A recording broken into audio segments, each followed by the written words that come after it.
네, 여러분 안녕하세요. 가을바람입니다. 오늘은 아이온큐 내부자 대량 매도가 나왔다라는 얘기가 좀 있어서 여기에 대해서 저희가 같이 팩트 체크를 해보고 양자 시대가 온다는 또 좋은 증거 두 가지가 나와서 여기에 대해서 살펴볼 겁니다.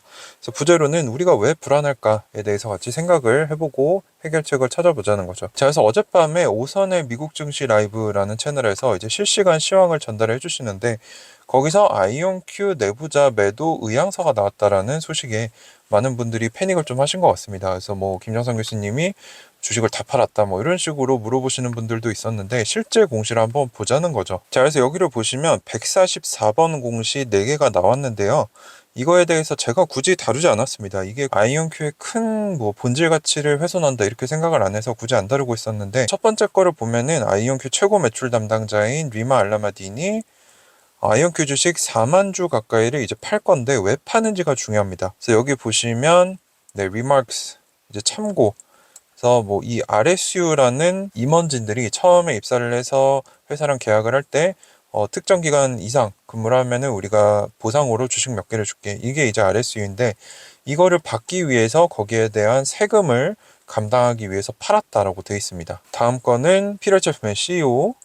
이분은 42,830주. 그리고 다음은 토마스 크레이머 CFO죠. 이분도 27,870주. 마지막에 김정상 CTO 14,700주 정도가 됩니다. 그래서 모두 보시면 똑같은 주석이 달려 있어요. 그래서 모두 원천징수세, 세금을 감당하기 위해 자동으로 매도된 분이다. 그래서 우리가 공시를 실제로 확인을 해봤는데 제가 말씀드렸지만 아이온큐 임원들이 입사를 하면서 이 회사와 계약을 할 때 근무 기간이 어느 정도 경과하면 보상으로 받는 주식 RSU라는 거에 대한 세금을 감당하기 위해 자동으로 매도된 분이다.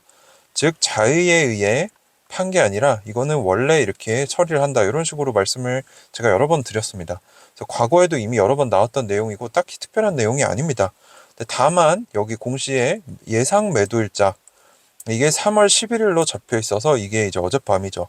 그래서 여기서 한 12만 5천 주 정도가 매도가 돼서 주가 하락세가 좀 강하지 않았나. 그거는 좀 추측을 해볼 수 있는데 어쨌거나 이전부터 있었던 여러 번, 뭐 최소한 제가 기억하기로는 4-5번은 있었던 일이라 기업 본질 가치에 미치는 영향은 없다라고 봅니다. 영어로 되어 있지만 한글로 번역을 해보면 RSU가 확정되면서 세금 의무를 충당하기 위해 판매된 주식이다. 그래서 뭐 김정선 교수님이나 뭐 이런 다른 CEO가 자의에 의해서 뭐 내가 던지고 나가겠다 이런 식으로 나온 게 아니라는 거죠. 그래서 우리가 이런 이벤트가 있을 때는 팩트를 체크하고 이게 기업의 본질 가치에 영향이 있는가를 판단을 반드시 해봐야 된다는 겁니다. 그래서 제가 유튜브를 통해 이렇게 도와드리지만 스스로 할 수 있어야 된다는 거죠. 자, 그래서 3월 11일 아이온큐 1분봉 차트를 좀 보면요.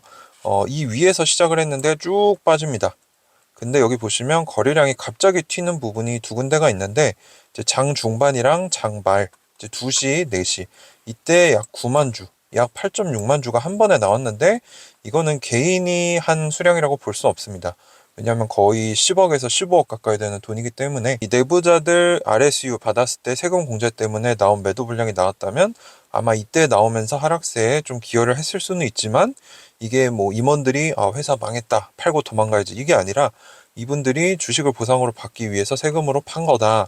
그리고 이게 하락세에 기여했을 수도 있다 정도로 정리를 할 수 있을 것 같습니다. 자, 그리고 양자 시대가 온다는 증거를 제가 두 가지 발견을 했는데 첫 번째는 애플 이야기입니다. 그래서 2월 말에 나온 얘기인데 3월 6일에 있었던 iOS 17.4 업데이트에서 iMessage라는 거에 PQ3이라는 기능을 도입해서 양자 공격에 대한 방어 기능을 갖췄다라고 얘기하고 있습니다. 참고로 이제 iMessage가 뭔지 모르는 분들을 위해 설명을 드리면 다른 애플 제품들로 아이폰, 뭐 아이패드 또는 맥북 이런데 제품들로 텍스트, 사진, 비디오를 보낼 때 쓰는 기능인데 항상 암호화된다는 장점이 있다고 합니다. 그래서 iMessage는 이렇게 파란색 풍선으로 뜨고 암호화가 된 거고 일반 SMS나 MMS는 초록색으로 풍선으로 표시가 되고 암호화가 되지 않는다. 그래서 이걸 왜 도입했는지 애플이 설명을 해주는데 양자 컴퓨터의 등장으로 기존 암호화가 위협을 받는다고 생각한다. 아직 이 정도 능력을 갖춘 양자 컴퓨터는 존재하지 않지만 오늘날 이 암호화된 데이터들을 대량으로 수집해놨다가 미래에 이 양자 컴퓨터가 발전이 됐을 때 저장해놨던 데이터를 가져와서 해독할 가능성이 있다는 거죠.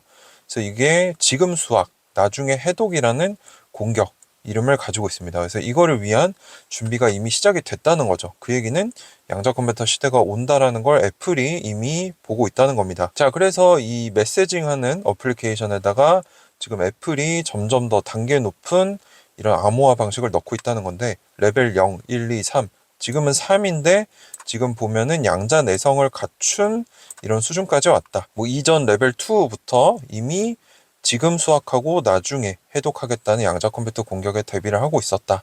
앞으로 더 강화된 방법으로 이 양자 컴퓨터 공격을 대비하겠다라는 청사진을 내놨습니다. 자, 두 번째 증거는 또 미국의 대기업이죠. HP가 3월 8일에 양자 컴퓨터 해킹으로부터 보호를 갖출 수 있는 비즈니스용 PC를 출시를 했습니다. 그래서 아마 B2B인 것 같아요. 그래서 여기서 뭐라고 적었냐? 암호 해독이 가능한 양자 컴퓨터의 잠재적 도입은 디지털 세계 전반을 위험에 빠뜨릴 거고 매일 점점 더 현실적으로 여겨지고 있다.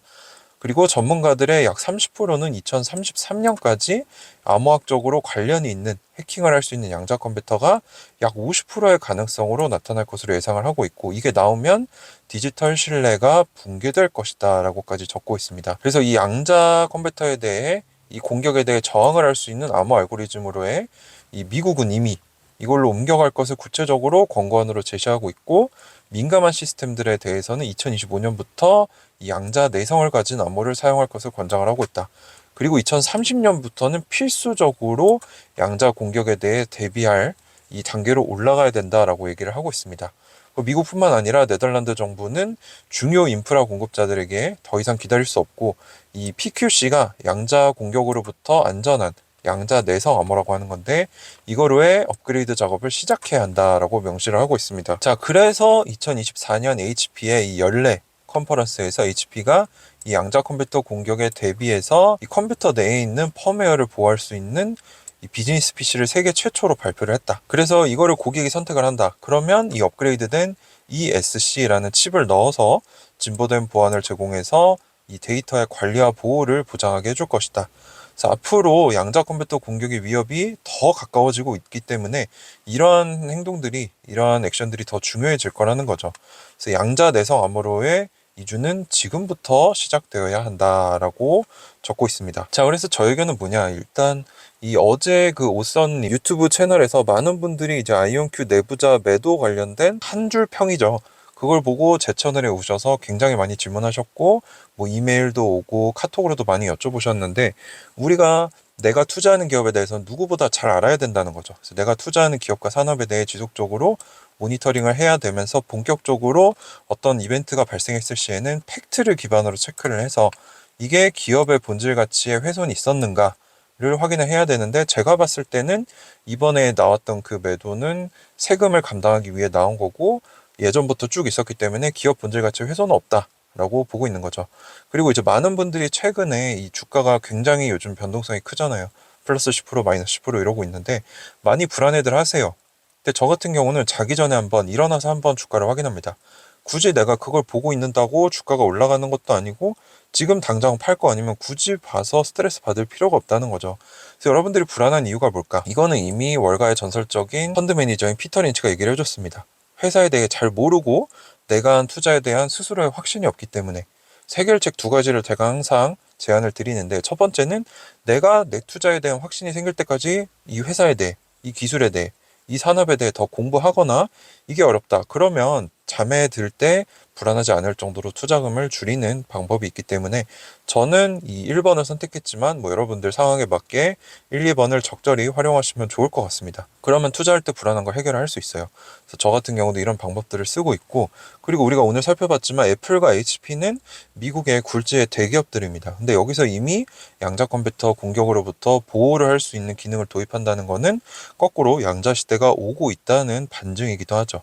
그래서 총평을 내려보면 저도 이제 장기 투자를 아이온큐에 2년 반 정도 해오고 있는데, 장기 투자는 마치 돌을 닦는 것 같습니다. 굉장히 고통스럽고 힘들고 어렵지만 그래서 우리가 더 공부를 해야 되고, 그래서 제가 유튜브 활동을 통해 여러분들한테 이런 정보들을 드리는 거니까, 이런 정보들을 통해 제가 어떻게 공부를 하고 어떻게 판단하는지 한번 보시고, 뭐 여러분들 생각에 괜찮다고 하시면 스스로 가져가셔서 써보시면은 날마다 더 현명해지실 수 있을 거고요. 더 멘탈적으로 단단해지는 여러분들이 되셔서, 뭐 저는 아이온큐라는 종목을 선정을 해서 투자하고 있지만, 여러분들이 투자하시는 뭐 테슬라, 팔란티어, 비트코인, 뭐 어디가 되든 이런 방법을 활용해서 현명한 장기 투자를 한다면 여러분들이 반드시 투자해서 장기적으로 좋은 수익을 내실 수 있다고 저는 생각을 하고, 그래서 이런 활동들을 하고 있습니다. 네, 그래서 오늘 아이온큐 내부자 대량 매도에 관한 팩트 체크를 해봤고요. 결론적으로 기업의 본질 가치에 훼손은 없었던 이벤트다라고 저는 결론을 내릴 거고요. 양자 시대가 온다는 증거 두 가지를 애플과 HP로부터 살펴보았습니다. 도움이 되셨다면 구독 한 번씩만 꼭 부탁드리고요. 쉽지 않은 시기입니다. 그리고 사실 중소형주에 투자한다는 거는 이만한 변동성을 감당을 해야 되는 거고, 이거를 우리가 멘탈적으로 잘 이겨내고 회사가 잘 했을 때 진짜 지금 비트코인 투자자들이 고통스러운 뭐 마이너스 70% 80%를 이겨내고 지금 개당 1억 원이라는 엄청난 수익을 누릴 수 있었던 거죠. 그래서 우리도 그렇게 성장을 했으면 좋겠고요. 뭐 저는 당연히 아이온큐가 잘 될 거라고 생각하고 투자하지만, 여러분들의 많은 의견들이 있을 수 있으니 스스로 한번 판별해 보시고 현명한 선택, 현명한 투자하셨으면 좋겠습니다. 네, 오늘도 끝까지 시청해 주셔서 감사합니다. 가을바람이었습니다.